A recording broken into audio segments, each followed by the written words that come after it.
Did you know the demand for both actuaries and business data analysts is skyrocketing, with job postings increasing by over 250% in the last decade?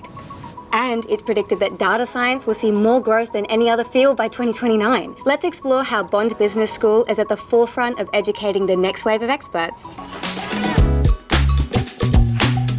With a growing need for both actuaries and data analysts, those who unravel the stories behind the numbers to help make informed decisions and manage risks, Bond stands out as the only university in Queensland accredited by the Actuaries Institute.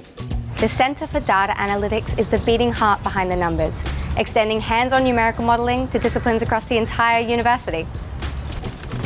Our students are working with real technologies like these Bloomberg terminals, real data and real industry partners to ensure they're ready for every opportunity.